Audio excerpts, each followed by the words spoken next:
Clip number 149، اس میں آپ قرآن پاک کی سورہ آل عمران کی آیت نمبر 153 سے 154 تک کی تلاوت، ترجمہ اور تفسیر قرآن صراط الجنان سنیں گے۔ بسم اللہ الرحمن الرحیم۔ ترجمہ، اللہ کے نام سے شروع جو نہایت مہربان رحمت والا ہے۔ اذ تصعدون ولا تلوون على احد والرسول يدعوكم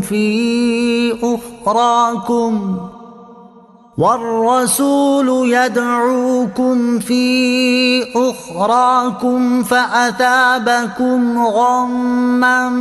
بغم لكي لا تحزنوا على ما فاتكم ولا ما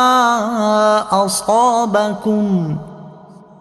والله خبير بما تعملون۔ ترجمہ، جب تم منہ اٹھائے چلے جا رہے تھے اور کسی کو پیچھے مڑ کر بھی نہ دیکھتے تھے اور تمہارے پیچھے رہ جانے والی دوسری جماعت میں ہمارے رسول تمہیں پکار رہے تھے تو اللہ نے تمہیں غم کے بدلے غم دیا اور معافی اس لیے سنا دی تاکہ جو تمہارے ہاتھ سے نکل گیا نہ تو اس پر غم کرو اور نہ ہی اس تکلیف پر جو تمہیں پہنچی ہے، اور اللہ تمہارے اعمال سے خبردار ہے۔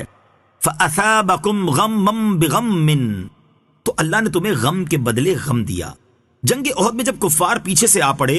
تو مسلمان گھبرا کر بھاگ پڑے، مگر سرکار دو عالم صلی اللہ تعالی علیہ وآلہ وسلم اور کچھ صحابہ کرام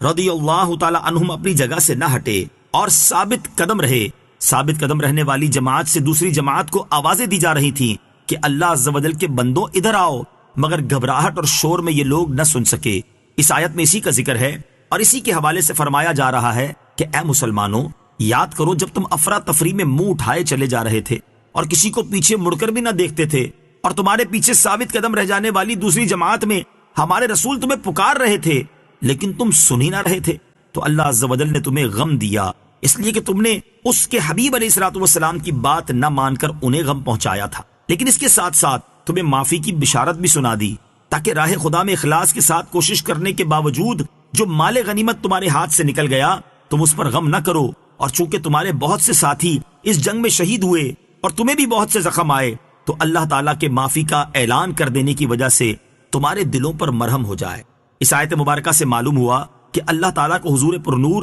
صلی اللہ تعالیٰ علیہ وآلہ وسلم کی رضا اور خوشی کس قدر عزیز ہے کہ صحابہ کرام رضی اللہ تعالیٰ عنہم کی وجہ سے حضور اقدس صلی اللہ تعالیٰ علیہ وسلم کو صدمہ ہوا تو اللہ تعالیٰ نے انہیں بھی صدمے میں مبتلا کیا، اور پھر صحابہ کرام رضی اللہ تعالیٰ عنہم کی جان نثاری اور اخلاص کی بھی کتنی قدر فرمائی کہ چونکہ ان کی خطا بری نیت سے نہ تھی بلکہ اجتہادی طور پر وہاں خطا کی تو اللہ تعالیٰ نے ان کی دل جوئی کے لیے ان کی معافی کا اعلان بھی فرما دیا۔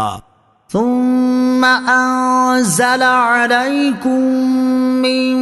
بعد الغم امنة نعاسا يغشى طائفة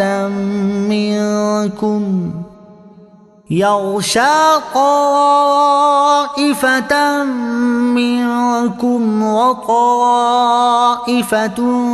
قد أهمتهم أنفسهم يظنون بالله غير الحق وطائفة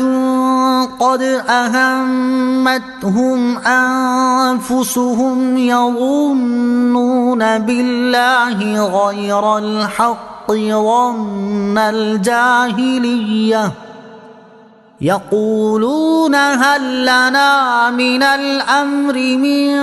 شيء قل إن الأمر كله لله يخفون في أنفسهم ما لا يبدون لك يقولون لو كان لنا من الأمر شيء ما قتلنا هاهنا قل لو كنتم في بيوتكم لبرز الذين كتب عليهم القتل إلى مضاجعهم وَلِيَبْتَلِيَ اللَّهُ مَا فِي صُدُورِكُمْ وَلِيُمَحِّصَ مَا فِي قُلُوبِكُمْ وَاللَّهُ عَلِيمٌ بِذَاتِ الصُّدُورِ۔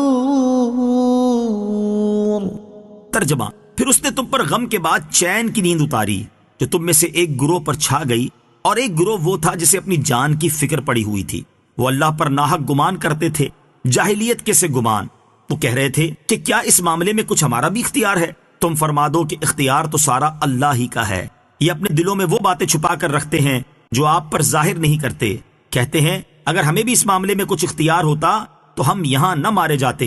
اے حبیب تم فرما دو کہ اگر تم اپنے گھروں میں بھی ہوتے جب بھی جن کا مارا جانا لکھا جا چکا تھا، وہ اپنی قتل گاہوں کی طرف نکل کر آ جاتے، اور اس لیے ہوا کہ اللہ تمہارے دلوں کی بات آزمائے، اور جو کچھ تمہارے دلوں میں پوشیدہ ہے اسے کھول کر رکھ دے، اور اللہ دلوں کی بات جانتا ہے۔ ثم انزل علیکم من بعد الغم امنۃ نعاسا، پھر اس نے تم پر غم کے بعد چین کی نیند اتاری۔ غزوہ احد میں تکالیف اٹھانے کے بعد اللہ تعالیٰ کی طرف سے مخلص مومنوں پر خاص کرم نوازی ہوئی، وہ یہ کہ اللہ تعالیٰ نے ان کی پریشانی دور کرنے کے لیے ان پر غم کے بعد چین کی نیند اتاری، جو صرف مخلص صحابہ کرام رضی اللہ تعالیٰ عنہم پر ہی اتری۔ اس کی برکت سے مسلمانوں کے دلوں میں جو روب اور ہیبت طاری تھا وہ ختم ہو گیا، اور مسلمان سکون و اطمینان کی کیفیت میں آ گئے۔ حضرت ابو طلحہ رضی اللہ تعالیٰ عنہ فرماتے ہیں کہ روز احد نیند ہم پر چھا گئی، ہم میدان میں تھے، تلوار میرے ہاتھ سے چھوٹ جاتی تھی، پھر اٹھاتا تھا، پھر چھوٹ جاتی تھی۔ دوسری طرف منافقوں کا گروہ تھا جنہیں صرف اپنی جان کی فکر پڑی ہوئی تھی، وہ اللہ تعالیٰ پر معاذ اللہ بدگمانیاں کر رہے تھے کہ اللہ تبارک و تعالیٰ حضور سید المرسلین صلی اللہ تعالیٰ علیہ وآلہ وسلم کی مدد نہ فرمائے گا، یا یہ کہ حضور علیہ الصلوۃ والسلام شہید ہو گئے لہٰذا اب آپ علیہ الصلوۃ والسلام کا دین باقی نہ رہے گا۔ یہ صرف جاہلیت کے گمان تھے